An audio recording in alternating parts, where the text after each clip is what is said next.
Cierra con la posada. Excelente. Ahí ya los escucho. Ya me escuchas, ¿verdad? Es que yo estoy entrando aquí, pero no sé si tengo algo que ver. Maestra, qué guapa. Ay, que la viera. Perdóname. Ok, Iván, ¿nos escuchas? Ya las escucho, sí, claramente. Qué vergüenza, ya aquí me están dejando en apuros con Iván. Ok, Iván, mira, vamos a hacer un ajuste.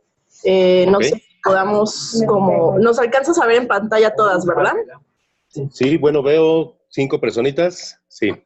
Ok. Hasta mí. Ya te están saludando por ahí las estudiantes. Entonces,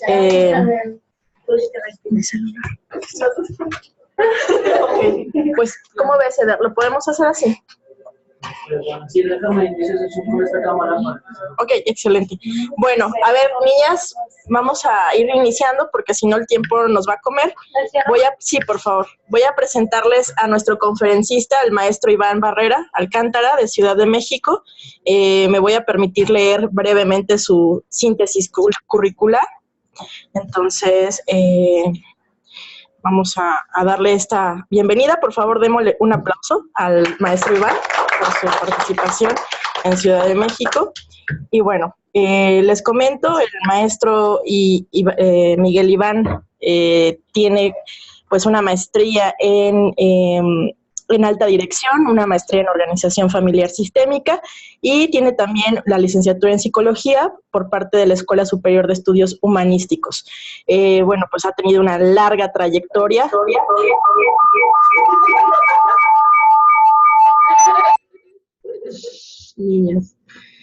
Perdón. Ha estudiado, ha ejercido en la parte clínica, ha estado como psicoterapeuta en diferentes asociaciones, en diferentes espacios terapéuticos y a su vez ha sido docente en diferentes colegios, tanto a nivel bachillerato como a nivel universitario. Entonces, pues bueno, sin más preámbulo, le cedo la palabra al maestro Iván Barrera para que nos dé su ponencia. Gracias.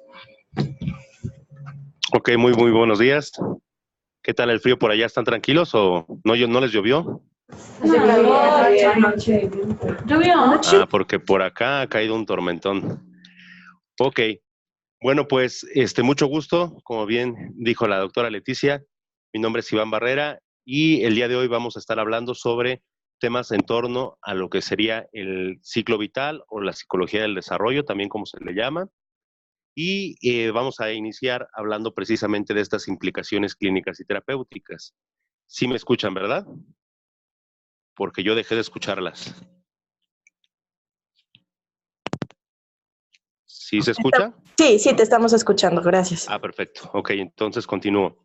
Bueno, platicando con la doctora Leticia, estaba yo dándole forma precisamente a lo que sería la conferencia y me llamaba mucho la atención en el sentido de que es muy importante el hecho de que establezcamos que hay una estrecha relación entre lo que sería el ciclo vital o entre lo que es precisamente el desarrollo como tal y la relación existe precisamente con lo que sería nuestro nivel de salud de alguna u otra manera.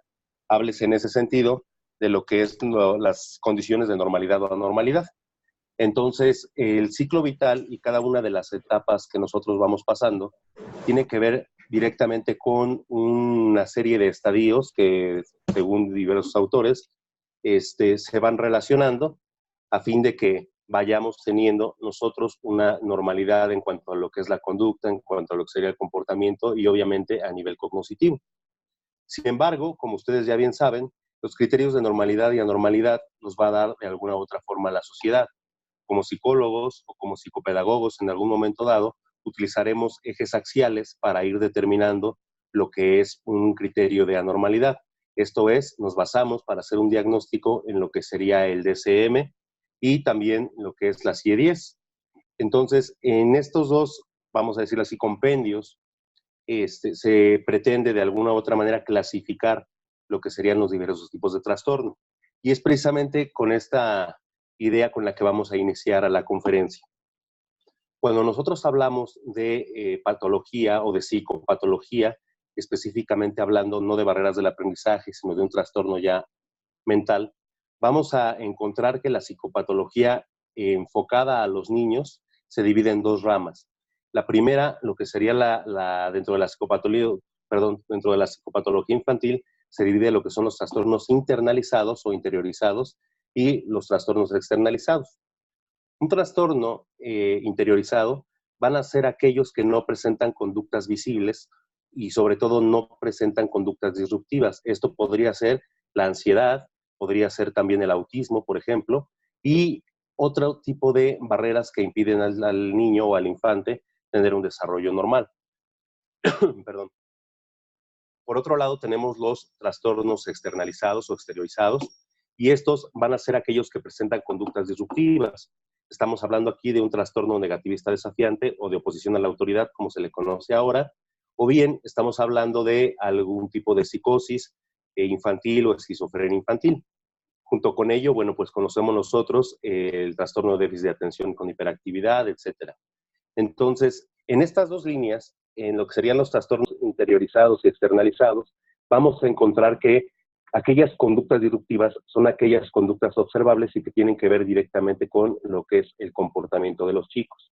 Si ustedes en alguna práctica ya han checado o ya han podido visualizar, en este caso a los pequeños, va a haber pequeños que en algún momento dado no presentan algún tipo de síntoma, vamos a decirlo así, o no presentan algún tipo de característica evidente. Les comentaba yo, por ejemplo, le comentaba a la doctora que en terapia hay ocasiones en que llegan pequeños y vienen superdiagnosticados por lo que sería la maestra, aunque el diagnóstico es erróneo, pero por ejemplo ahorita es muy común el hecho de encontrar chicos que llegan a consulta y que según las maestras afirman que tienen Asperger como tal. Entonces, en ese sentido, ojo, tenemos nosotros que establecer un punto aquí, porque en el momento en el que el chico ha sido diagnosticado de una mala forma, por llamarle de algún modo, entonces el niño ya va teniendo esa noción en su cabeza y esto va a impactar directamente en lo que sería la percepción de lo que él en su momento está considerando como realidad. Entonces, tenemos nosotros que cerciorarnos de que el diagnóstico en ese sentido sea un diagnóstico correcto. Esto es muy, muy, muy importante. Cuando nosotros hablamos de un trastorno interiorizado, por lo tal entonces estamos entendiendo que el chico no va a presentar una conducta evidente. Imagínense a un niño con una depresión infantil. El niño en determinado momento no tiene en apariencia algo que lo haga evidente, sin embargo es el comportamiento del mismo niño el que nos va a estar evidenciando que hay o no una característica como esta. El Asperger como tal, como ustedes saben, y ahorita que hay mucha información de eso, se sitúa precisamente en chicos que son normalmente muy callados o bien que se aíslan de lo que sería el resto del grupo. Sin embargo, en consulta me he dado cuenta de que hay muchos chicos que llegan con esta línea, pero en definitiva no es al 100% eso. ¿Qué quiero decir con esto? Que un problema visual, un problema auditivo puede comenzar a aislar al chico, puede comenzar a ser segregado por el mismo grupo y la maestra de alguna forma con toda esta terminología que hay actualmente puede suponer que es un Asperger, cuando en definitiva no lo es. Entonces hay que tener aquí mucha, mucha atención en torno a lo que serían los criterios diagnósticos. Eso es muy importante que vayamos conociendo los criterios diagnósticos de los diferentes trastornos. Por otro lado, un trastorno exteriorizado, pues es evidente cuando el chico presenta algún tipo de problema. Hace unos años era muy común que llegaran chicos mal diagnosticados con déficit de atención e hiperactividad. ¿Por qué? Porque en la escuela pues no hacían caso, eran muy inquietos, etcétera. Pero esto ya en consulta, independientemente de que pudiera haber casos debidamente ya evaluados y debidamente ya diagnosticados, independientemente de ello, los que no eran personitas que o eran pequeños que no tenían límites en casa. Entonces, en el campo de lo que es la psicología como tal, tendríamos nosotros que entender que sí tenemos nosotros herramientas muy, muy importantes para lo que sería el poder diagnosticar o no un trastorno. Una de ellas es obviamente la observación durante la entrevista y posterior a ello, pues definitivamente lo que es la evaluación psicométrica. Hablando de casos, por ejemplo, como autismo, como un Asperger o un déficit de atención, tendríamos que también hacer una evaluación integral, y me refiero con esto, obviamente, a evaluarlos a nivel neurocognitivo. Entonces, eso es una situación muy importante y que de alguna forma tendríamos nosotros un compromiso real de dirigir o canalizar en ese sentido a lo que sería nuestro paciente, a lo que es una evaluación real. ¿Sí se entiende hasta aquí? Ahora, fíjense muy bien. Sí, vamos. Gracias. Si hablamos nosotros de el desarrollo del ciclo vital, tendríamos que entender que todos los autores que ustedes seguramente ya han visto en clase nos hablan de un desarrollo de la personalidad. Entonces, tenemos, por ejemplo, un Piaget que nos está hablando de los estadios. Perdón. Tenemos también a un Erikson que nos está hablando de diferentes etapas en lo que es el desarrollo psicosocial. Tenemos, por ejemplo, ahí a un Freud que nos habla también de las etapas psicosexuales. Tenemos a muchos autores que nos van hablando de que es una serie de estadios, que quiere decir que conforme nosotros vamos creciendo, vamos a ir desarrollando en cada una de las etapas ciertas características, tanto a nivel social, psicológico, biológico, cognitivo, que nos van a dar a nosotros cierto grado de funcionalidad. Es precisamente aquí donde me gustaría remontarme directamente a lo que es una de las corrientes, yo creo que más aceptables y que involucra muchos elementos, como lo que es la psicología del desarrollo social o psicosocial del señor Erikson. Erik Erikson, para hacer un poquito de mención sobre él, es una persona que de alguna u otra manera estudió mucho acerca de ello. De hecho, él acuña el término crisis. Entonces, a él le debemos este término utilizado ya en lo que es la psicología, y desarrolla su teoría desde el punto de vista biológico, sostenido en la base del desarrollo embriológico. Como ustedes saben, dentro de lo que es el desarrollo embrionario, hay un término que se le conoce como epigénesis. ¿Qué es la epigénesis? La epigénesis, o el desarrollo epigenético, nos habla de que hay una serie de fuerzas que se dan en todo momento durante nuestro desarrollo y que serían fuerzas positivas y negativas.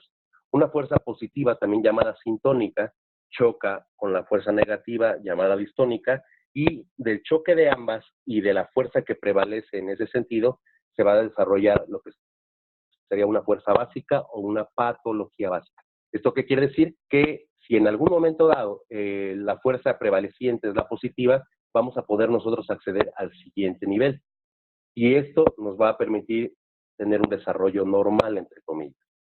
Cuando la fuerza distónica, es decir, la negativa, prevalece sobre la positiva, entonces se va a ir creando lo que en psicología llamamos como un complejo, para no hablar directamente de un rasgo patológico, pero sí ya hay una normalidad. En la actualidad, por ejemplo, en la educación se habla mucho de las barreras del aprendizaje. Esas barreras del aprendizaje tienen que ver muy posiblemente con lo que serían desfasamientos en el desarrollo cognitivo, puede ser también por retrasos a nivel psicomotriz, o puede ser definitivamente por un retraso a nivel no nada más psicomotriz, sino también un retardo mental. Sin embargo, este tipo de cuestiones, o estas 3 cuestiones en las que me estoy enfocando, tienen que ver directamente dentro de lo que es el ciclo vital con lo que sería una fuerza negativa prevaleciente. Esto es la fuerza distónica que les comentaba hace un momento. Entonces, ¿qué decía Erikson en ese sentido? Erikson decía que lo más difícil para el ser humano es aprender a caminar, porque tiene que haber todo un equilibrio a nivel psicomotriz e incluso cognitivo para poder llegar a balancear, a tener el equilibrio, y de ahí parte de lo que eran las conferencias que dictaba, o incluso en alguno de los libros hace mención de esto. Decía, lo más difícil que puede hacer el ser humano es caminar. Sin embargo, ¿cuántas personas de nosotros no caminamos y nos quejamos más bien de crisis existenciales o de crisis a nivel social?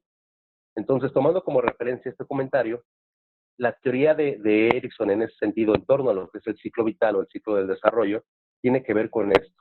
Un choque de fuerzas sintónicas y distónicas, tiene que ver empáticamente con lo que es esas crisis, y entiéndase por crisis un punto de choque, un punto de equilibrio, o como él lo llamaba, un punto crítico en el desarrollo. Voy a explicar esto desde el punto de vista biológico. No sé si ustedes hayan conocido a personas que actualmente estén embarazadas o que se acaben de aliviar. Cuando vas con la enfermera materno-infantil o incluso con el médico, te dicen, es muy importante que a partir del 6º mes usted evalúe lo que es el desarrollo de la placenta. Si en algún momento dado, háblese del 6º, 7º mes, la placenta, que tiene que estar en un nivel 5, está todavía en un nivel 1, 2, 3, si para el 8º, 9º mes la placenta sigue estando con esta inmadurez, vamos a llamarlo así, pues se tiene que tomar un medicamento para permitir que la placenta llegue a tener esta evolución, esta madurez. Pero ¿por qué te dicen los médicos que tenemos que checar mucho esto a partir del 7º mes? En el 7º mes, como parte de este desarrollo epigenético, hay un choque de fuerzas en donde los niños se están desarrollando a nivel pulmonar. En este caso, el embrión, o en este caso el feto como tal, se está madurando en este nivel, a nivel de lo que es los pulmones. Entonces, hay muchos pequeños que te dicen, ¿sabes qué? Sí pueden nacer a los 7 meses. ¿Por qué? Porque lo metemos a la incubadora y el niño puede seguir un desarrollo, entre comillas, normal. A lo mejor presenta bajo talla, bajo peso, pero al final de cuentas el niño, como bien dicen, se logra, ¿no? Sin embargo, en el 8º mes es muy importante que la mamá se cuide. ¿Por qué? Porque es precisamente aquí donde se está dando este choque de fuerzas. Entonces, si en algún momento dado el pequeño al 8º mes tiene que salir, es decir, hay un alumbramiento, entonces es muy peligroso. ¿Por qué?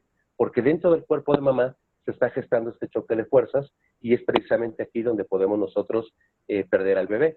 ¿Por qué? Porque al final del día no hay un desarrollo pulmonar. Y ustedes saben que, o seguramente han leído, en el momento en el que el bebé cruza esa frontera, vamos a llamarle de alguna forma, y por principio de cuentas él busca tener ese respiro por él mismo, podríamos llegar a reventar en este caso los pulmones. Entonces, esta es una situación que obedece directamente al desarrollo epigenético. Y esto es, repito, cuando ese choque de fuerzas se da. Erickson utiliza este mismo choque de fuerzas para evidenciar lo que es una crisis. Dice que nosotros durante todo lo que es el ciclo vital tenemos diferentes tipos de crisis. De hecho, es Erickson la persona que ustedes lo van a revisar muy seguramente, es la única teoría de la personalidad o del desarrollo de la personalidad que abarca hasta edades adultas. Entonces, otros autores tipo Freud se quedó corto, se quedó hasta la adolescencia, juventud. El mismo Piaget también se queda aproximadamente entre los 12 y 14 años con las últimas investigaciones o el reentendimiento de su teoría, pero Erickson lo abarca hasta los 60 años, imagínense. Entonces, por eso centré la conferencia en este autor, porque desde mi punto de vista es el autor que más impacto tiene y te habla acerca de lo que es todo el desarrollo vital. Incluso suponen sus biógrafos que hay una última parte de su teoría que era precisamente la trascendencia, dado que murió antes, esta teoría no salió a la luz, pero se la quedó su esposa. Sin embargo, te hablaba ya de ese último estadio, que es precisamente esa conciencia espiritual, esa conciencia de trascendencia, que seguramente ya podríamos platicar muy posiblemente en otro tema, porque tiene que ver más con un desarrollo espiritual. Entonces, la teoría es la misma teoría de este Erickson, la que va a sustentar precisamente el hecho de que vayas identificando, y esto es muy importante cuando llegue el paciente, en qué estado se encuentra, en qué estadio o en qué ciclo, en qué parte de ese ciclo vital está ubicado. Esto nos va a dar como referente muchísimas situaciones, entre ellas cómo se encuentra el individuo, háblese en el punto de vista biológico, psicológico y social, que es muy importante, y número 2, nos va a abrir un panorama acerca de cómo viene el paciente. Cuando trabajamos a nivel consulta, perdón, cuando trabajamos a nivel consulta, nosotros tenemos que buscar 3 situaciones principales. Número 1, que el paciente venga situado en tiempo, espacio y persona. ¿Esto qué quiere decir? Que el paciente en ese sentido esté en contacto con la realidad.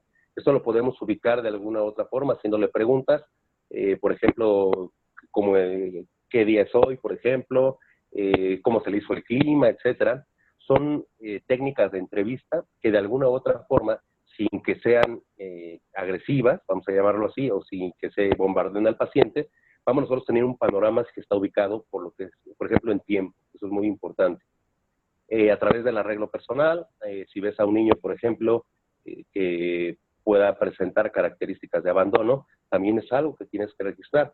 ¿Esto qué querrá decir? O nos va a arrojar datos importantes sobre si el chico está bien situado en la esfera de persona.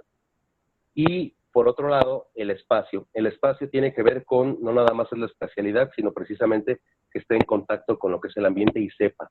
Imagínense a un niño de 3 años, cuando ya debería estar en una etapa preescolar, imagínense a un pequeño que no esté situado en espacio. ¿Qué quiere decir? El niño no va a obedecer límites, el niño muy posiblemente pueda presentar características un tanto hasta autistas, podríamos decirle, pero esa ya es una esfera que nosotros tenemos que evaluar. Posterior a ello, durante la consulta o a través de lo que sería ya el trabajo clínico con el paciente, tendríamos nosotros que ver, número uno, en niños, si el niño tiene habilidades de afrontamiento o una red de apoyo. Hay muchas ocasiones en que los papás te dicen, ¿sabes qué? Te voy a llevar al pequeño, pero en el momento en que le dices, sí, pero el trabajo yo creo que es un 70% de papás, los papás huyen o dejan de llevar al niño. Es una situación muy difícil que se ve en consulta, pero también es algo muy importante porque la conciencia la tenemos que hacer directamente en lo que son los papás. Aquí el punto yo creo que medular sería el hecho de establecer que a través de lo que es la entrevista o a través de lo que serían sus primeros contactos con lo que es nuestro paciente, tendríamos nosotros que estar evaluando este tipo de características.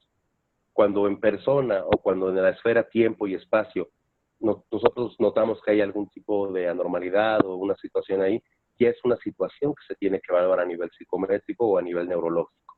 Eso nos va a dar obviamente la pauta que a elaborar un buen diagnóstico y sobre todo una buena intervención.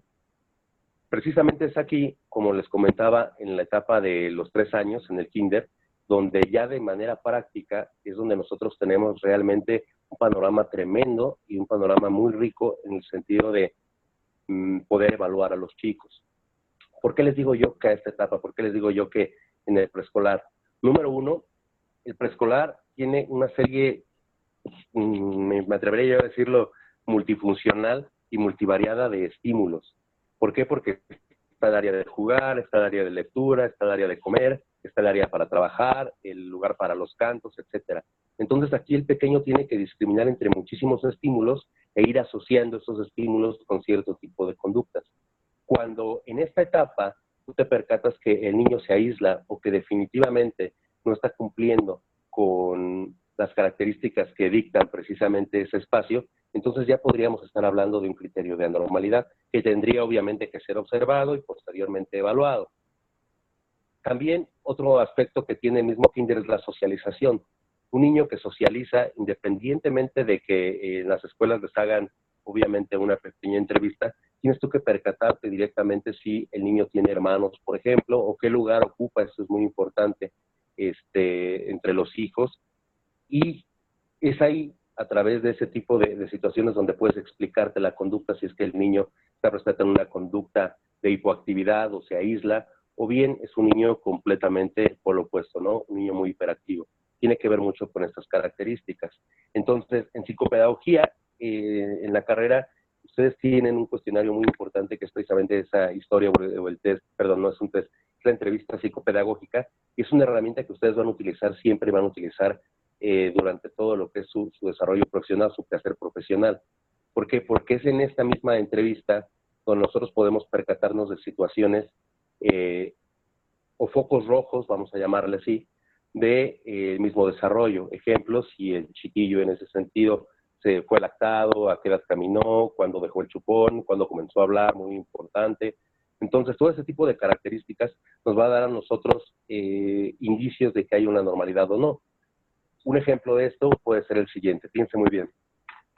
Han llegado chicos que tienen una condición, por ejemplo, se le conoce como autismo.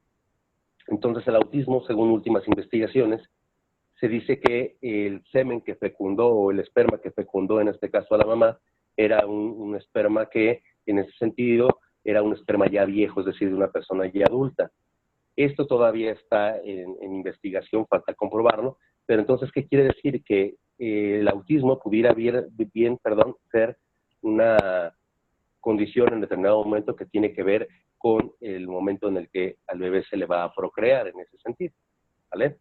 Por otro lado, hay otra teoría, que es la teoría dopaminérgica, en donde se dice que en el momento de lo que es el nacimiento o en cierta etapa de nacimiento, el bebé produce o tiene una hiperproducción de dopamina, y esto puede ocasionar también lo que es un desorden como lo que sería esto, el autismo. Entonces, ustedes van a encontrar que hay muchísimas teorías acerca de cierto tipo de trastornos, pero ya hablando específicamente de lo que sería la consulta o el trabajo clínico que se hace con los chicos, pues nosotros revisamos esta historia clínica o lo que sería la historia psicopedagógica para detectar esos puntos rojos, ¿no?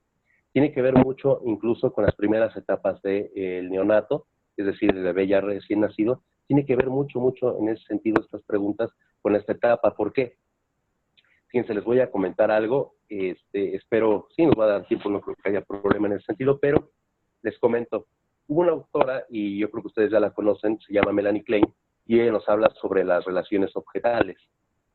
Su teoría en sí está muy basada en lo que es la relación o el ligamen que hay entre la madre y el hijo.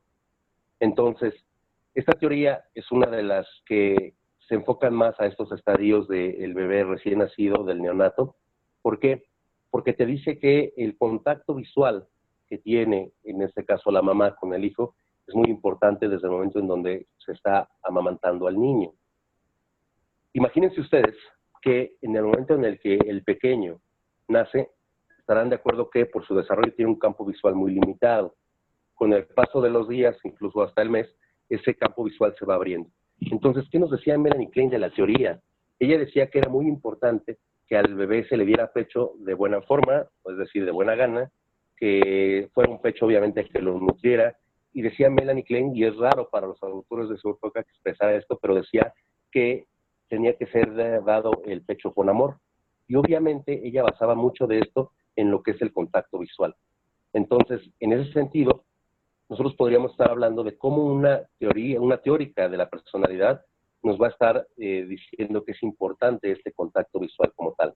Entonces, esto tiene que ver mucho con la construcción psicológica de lo que sería el individuo, en este caso, bueno, ya no lo voy a decir bebé, pero tiene que ver mucho con esta condición psicológica. Cuando el niño tiene contacto con el pecho materno, no nada más está recibiendo ese alimento, está recibiendo obviamente ese contacto. Recuerden que dentro de las primeras etapas se activa mucho esta parte de la sensopercepción, el bebé sensorial. Entonces, todo aquel contacto que tenga con sus manitas, con su boca, etcétera, lo está de alguna u otra manera adentrando a una serie de esquemas representativos de su realidad. Entonces, cuando se amamantaba antes a los bebés, al bebé se le ponía de esta forma y la mamá en todo momento estaba teniendo un contacto visual con él.